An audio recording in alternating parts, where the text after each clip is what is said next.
Hey everyone, welcome back. Today we're going to do a deep dive into something super interesting, star teams. You know, those groups that just seem to crush it. And we've got some really cool research on team performance that suggests star teams might be more common than we think. Yeah, it's funny. A lot of research out there kind of assumes that team performance just follows that bell curve shape. Totally. Most teams are kind of average. Some are good, some are bad, but the really exceptional ones are super rare. Right. It's like what we intuitively expect, I guess. Exactly. But the research we're looking at today actually challenges that assumption. It suggests that team performance often follows what's called a heavy-tailed distribution. Okay, heavy-tailed distribution now. That got my Well, attention. so think about like taking that bell curve and just stretching out the ends. That's kind of what a heavy-tailed distribution looks like. And what that means is we actually see a lot more extreme performers, both the really good and the really bad. But the surprising thing is there are way more of those high-flying star teams than a normal distribution would predict. Hold on, so you're saying those teams that just consistently blow us away, they're not as rare as we think? Exactly. You think about those engineering teams that just rack up tons of citations in academic journals. There are way more of them than you would expect if things were normally distributed. So if star teams aren't just these random flukes, does that mean we can actually create them intentionally? Like, that's what I'm really curious about. Yeah, that is the big question, right? And the research gives us some clues. It points to something called generative mechanisms, which are like these underlying processes that shape those different distribution patterns.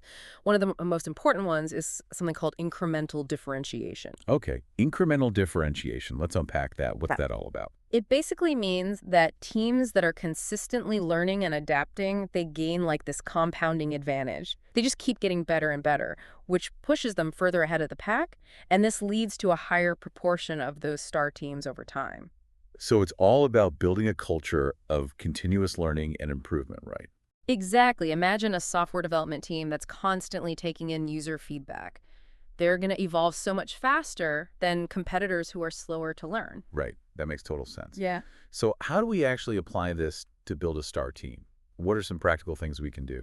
Well, the research highlights two key factors that seem to influence the likelihood of creating a star team: authority differentiation and temporal stability. Okay, authority differentiation and temporal stability. Yeah. Those sound important.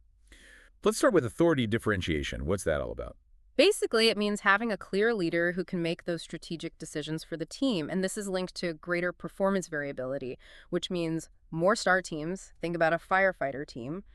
The commander makes those crucial calls in high-pressure situations, and that leadership can be the difference between a good team and an exceptional one. So a strong leader can actually make a team more likely to achieve that star status. That's what the research suggests. And then there's temporal stability, which basically means teams that stick together for a longer period of time. Interesting. So you're saying longevity matters when it comes to building a high-performing team. It seems that way stability doesn't guarantee star performance, but it does allow teams to build on that shared knowledge, learn from mistakes, and really get to know each other's strengths. Think about those legendary NASA engineering teams that worked on multiple Apollo missions. That kind of stability allowed them to achieve incredible things. So stability helps build a strong foundation for success, even if it doesn't automatically turn every team into a superstar squad.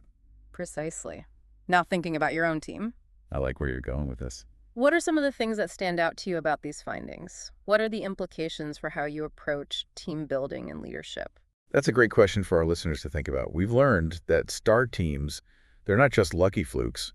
They're the result of specific factors that we can actually influence. So we've got these two key ingredients for building star teams, right? Strong leadership and keeping those teams together. But I'm wondering, is there a downside to having too many star teams? What about the teams that don't quite reach that level? That's a really good point. It's great to aim for excellence, but we also have to think about, the overall dynamics within the organization. We don't want to create a system where only a select few teams are set up to succeed. Right. It's almost like a double-edged sword. We want to encourage high performance, but not at the expense of other teams. Exactly. Is there a risk of creating too big of a gap between those high and low performers? Could that actually hurt morale? Yeah, that's a valid concern. A highly stratified team performance landscape could lead to some unhealthy competition or even resentment. We have to think carefully about those potential consequences. It seems like finding that balance is key. We want a high-performance environment, but one that's also fair and inclusive. Absolutely. It's about recognizing that different teams excel in different areas. Maybe a star team isn't just about, achieving the highest output or winning every competition. Maybe it's about a team that consistently learns, adapts, and makes a meaningful impact, even if it's not always in the spotlight. I love that idea. Yeah. So how do we shift our thinking away from that winner-takes-all mentality to one that values the contributions of all teams? I think it starts with how we define and measure success instead of just focusing on the final results. Let's look at the process, the growth, the resilience a team shows along the way. So instead of just looking at the scoreboard, we're looking at how the team played the game. Exactly. Maybe a team didn't hit all their targets, but they demonstrated incredible creativity and problem solving to overcome a challenge. Those are valuable qualities we should recognize and reward. It sounds like we're talking about a more holistic view of team performance, one that values the journey as much as the destination. That's a great way to put it. And by embracing that approach, we might actually unlock even greater levels of performance and innovation across the entire organization.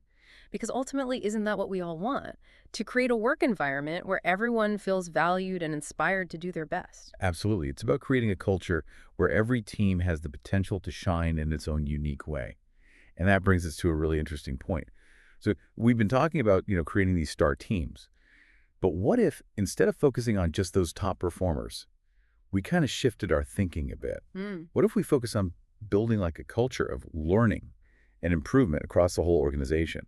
Like, what if we empowered every team to be the best they can be, Yeah, I think that's a really powerful idea. It's about moving away from just that star team label and really embracing this idea that every team can be exceptional in their own way. Right. So it's less about chasing that specific outcome and more about fostering that growth mindset, Yeah. across the board. Exactly. Imagine a workplace where every team is encouraged to experiment, to learn from their mistakes, and to constantly push their boundaries. I mean, that's where real innovation comes from. It sounds like we're talking about like a fundamental shift in how we even view team success. Yeah. It's not just about hitting those metrics or, reaching the top of the leaderboard. It's about the journey, the growth, the shared learning experience. Exactly. And I think that can lead to some really incredible results. When teams feel supported and empowered, they're more likely to take risks, to come up with those creative solutions, and to really push the boundaries of what's possible. It's like we're unlocking all this hidden potential by creating an environment where everyone feels valued and motivated to contribute their best. And that's really what we want, right? To create a work culture where everyone feels like they're a part of something bigger, something meaningful, where they can learn and grow and make a real difference. I think that's a fantastic note to end on. We've explored the science, the strategies, and even the philosophy behind building these high-performing teams. And I think the key takeaway here is it's not just about creating, a select few star teams. It's about fostering this culture of continuous learning and improvement and collaboration across the entire organization. Absolutely, because when we empower every team to shine, we really unlock a whole new level of potential, and that benefits everyone. So there you have it, folks, our deep dive into the world of star teams and how to build a culture where every team can truly thrive. Keep those brains buzzing, and remember, the most successful organizations are the ones that invest in the growth and development of all of their teams. Thanks for joining us, and we'll catch you next time.